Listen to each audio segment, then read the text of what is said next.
దృష్టిగల రూపకర్తగా ధర్మాన్ని, భారతీయ శాశ్వత నాగరికత విలువలను పరిరక్షించడంలో ఆచంచల నిబద్ధతను కనపరుస్తూ తన దూరదృష్టిగల నాయకత్వంలో 140 కోట్ల భారతీయుల ఆశయాలకు నూతన స్ఫూర్తినిచ్చి దేశాన్ని అపూర్వ ప్రగతి పథంలో వేగంగా ముందుకు నడిపిస్తూ ఆత్మనిర్భరత స్ఫూర్తిని, జాతి గొప్పతనాన్ని మరింత బలోపేతం చేసి ప్రపంచ వేదికపై భారతదేశాన్ని ఆత్మవిశ్వాసంతో కూడిన గౌరవప్రదమైన స్థానం నిలబెట్టిన మన గౌరవ ప్రధానమంత్రి శ్రీ నరేంద్ర మోదీ గారికి మన రాష్ట్ర ప్రజలందరి తరపున హృదయపూర్వక అభినందనలు తెలియజేస్తున్నాం. వేదికపైన ఆసీనులైన honourable governor of Andhra Pradesh Shri Abdul Nazeer గారికి, విజనరీ లీడర్ శ్రీ గౌరవ ముఖ్యమంత్రి శ్రీ నారా చంద్రబాబు నాయుడు గారికి,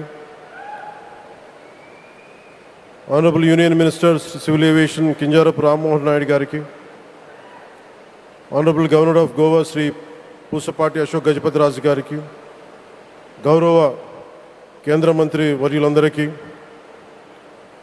సోదర సమానులు శ్రీ నారా లోకేష్ గారికి, ఈ కార్యక్రమానికి విచ్చేసిన గౌరవ మంత్రివర్యులు, పార్లమెంట్ సభ్యులు, శాసనమండలి సభ్యులు, శాసనసభ్యులు, విశిష్ట అతిథులు, ప్రజాప్రతినిధులు, ప్రభుత్వ అధికారులు, మీడియా మిత్రులకి అందరికీ, భారీ సంఖ్యలో విచ్చేసిన ప్రజలందరికీ, అలాగే ఈ వేడుకను వివిధ మాధ్యమాల ద్వారా వీక్షిస్తున్న ఆంధ్రప్రదేశ్ ప్రజలందరికీ, దేశ విదేశాల్లో ఉన్న భారతీయులందరికీ నా హృదయపూర్వక నమస్కారాలు తెలియజేస్తున్నాను.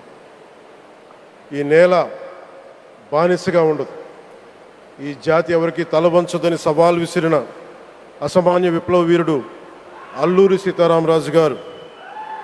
ఆయన పేరు మన ఎయిర్పోర్ట్కి పెట్టడం చాలా చాలా స్ఫూర్తిదాయకం. As we dedicate this airport to the people, one thought comes to my mind.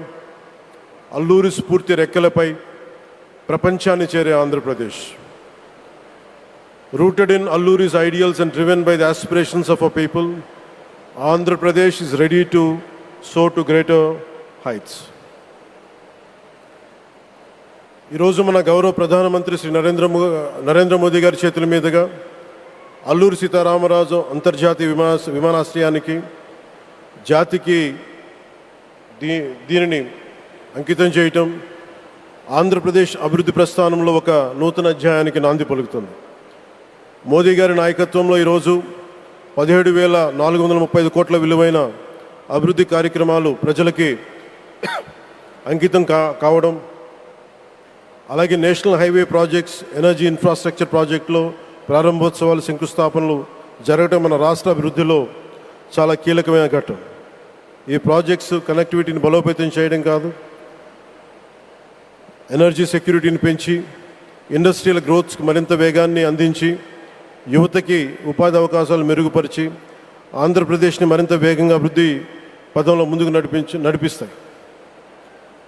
ఒక దేశం కేవలం ప్రకటనలతో అభివృద్ధి చెందదు, ప్రజల కళల సాకారం అయ్యే మౌలిక సదుపాయాలతో అభివృద్ధి చెందుతుంది.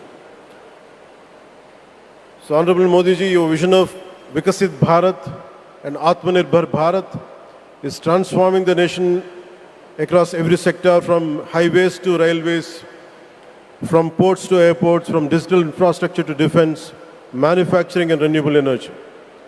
చరిత్ర కేవలం మన నిర్మించిన కట్టడాలను మాత్రమే గుర్తుంచుకోదు, వాటి ద్వారా నిర్మితమైన భవిష్యత్తుని గుర్తుంచుకుంటుంది. ఈ విషయం మీ నాయకత్వంలో ఆంధ్రప్రదేశ్కి లభిస్తున్న అభివృద్ధిలో చాలా చాలా స్పష్టంగా కనిపిస్తాం.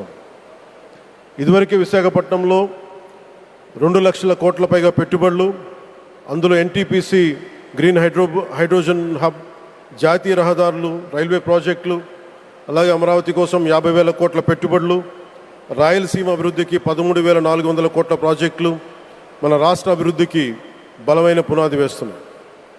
South Coast railway zone at Visakhapatnam ఏర్పాటు ద్వారా ఆంధ్రప్రదేశ్ ప్రజల చిరకాల ఆకాంక్షను సాకారం చేస్తుంది.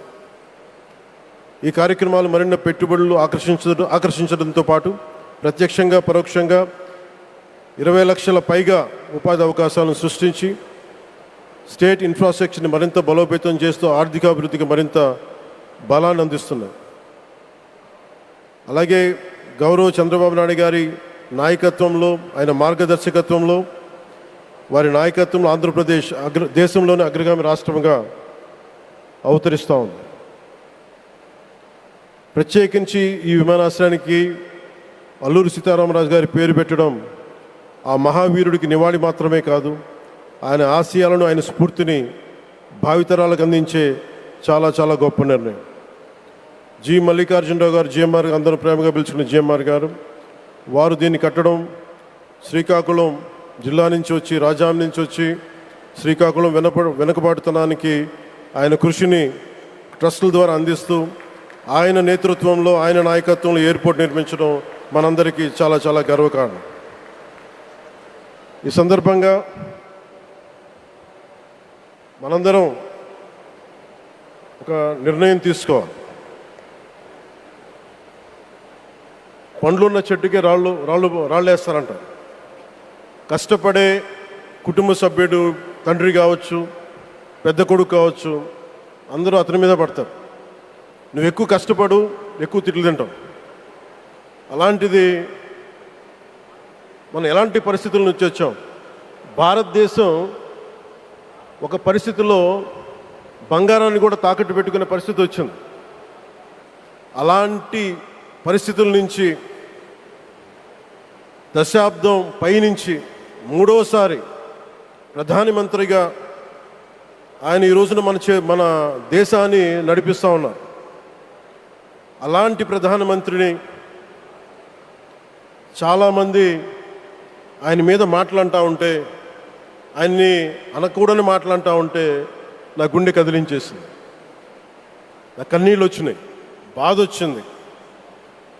దేశం కోసం కష్టపడే వారికి చివరికి మనం ఇచ్చేదే. కొత్త తరానికి ఏం తెలుసు? ఆయన పడ్డ కష్టం. ఒక్కరోజు కూడా సెలవు తీసుకోలేదు మన ప్రధానమంత్రి గారు.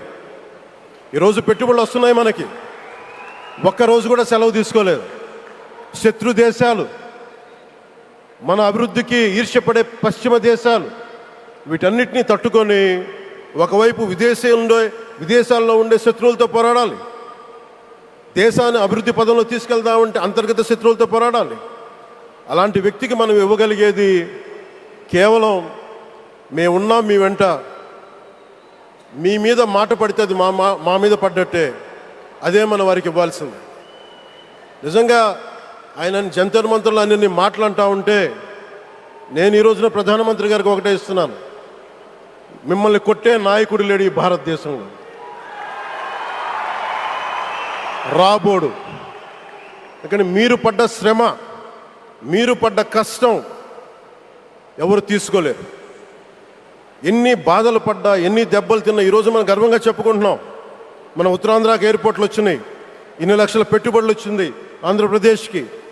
కానీ ఇవన్నీ తట్టుకొని చెయ్యాలి అంటే 144 కోట్ల తాలూకు ప్రజల ఆకాంక్షల్ని ఎంతోమంది వెనక్కి లాగుతున్నా, ఒకళ్ళు ముందుకు తీసుకెళ్లాలంటే ఎంతమంది తిడుతున్నా, విమర్శిస్తున్నా తీసుకెళ్తున్నారంటే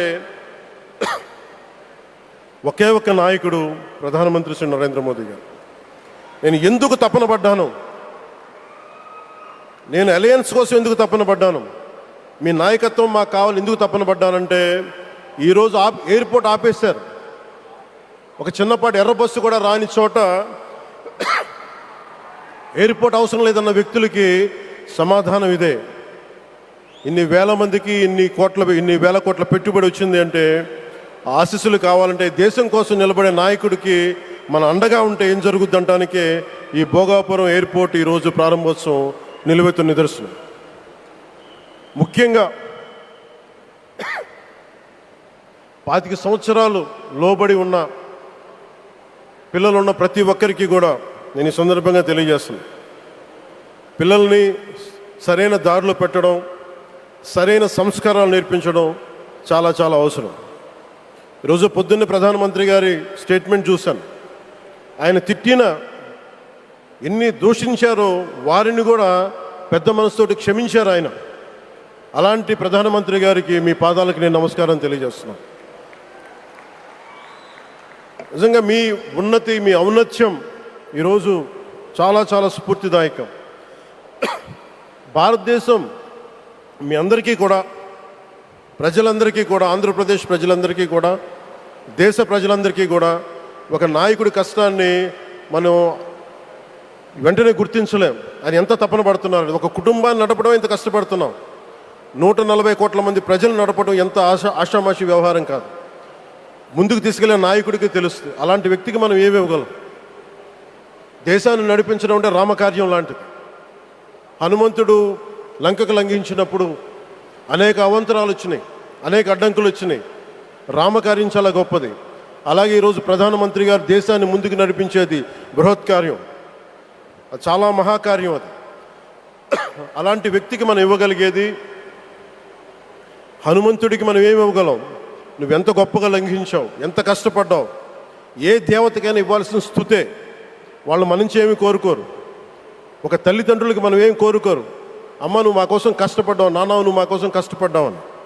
అలాగే ఈ దేశ ప్రధానికి, సెలవు తీసుకోకుండా పనిచేస్తున్న ఈ దేశ ప్రధానికి మనం ఇవ్వగలిగేది, మీరు మా కోసం ఎంత కష్టపడ్డారు, మీరు మా కోసం నిరంతరం ఎంత శ్రమ తీసుకున్నారని చెప్పడమే మనందరి కర్తవ్యం.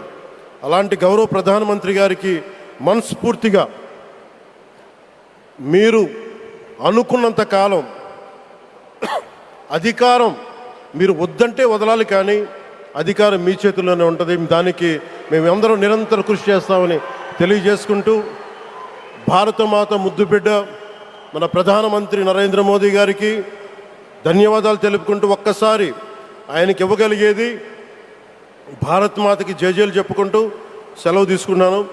భారత్ మాతాకి. గౌరవ ప్రధానమంత్రి గారికి మరోమారు ధన్యవాదాలు తెలుపుకుంటూ, మీ ఆశీస్సులు మా అందరికీ కావాలి, రాష్ట్రానికి కావాలని తెలియజేసుకుని సెలవు తీసుకున్నాను. జై భారత్ అండ్ జై హింద్.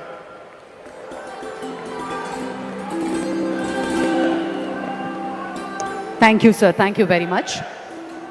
దూరదృష్టి, మౌలిక వసతుల అభివృద్ధి, పెట్టుబడుల ఆకర్షణ, ఈ 3 అంశాల చుట్టూనే వారి దృక్పథం దృఢంగా సాగుతోంది. ఆంధ్రప్రదేశ్ను దేశంలోనే అత్యంత వేగంగా అభివృద్ధి చెందుతున్న రాష్ట్రంగా తీర్చిదిద్దాలి అన్నది వారి లక్ష్యం. విమానాశ్రయాలు, పోర్టులు, పారిశ్రామిక corridors, IT hubs, logistics networks, వీటి అభివృద్ధి వారి ప్రాధాన్యత వహిస్తారు. గౌరవనీయులు ఆంధ్రప్రదేశ్ రాష్ట్ర ముఖ్యమంత్రి వర్యులు శ్రీ నారా చంద్రబాబు నాయుడు గారి అమూల్య సందేశం.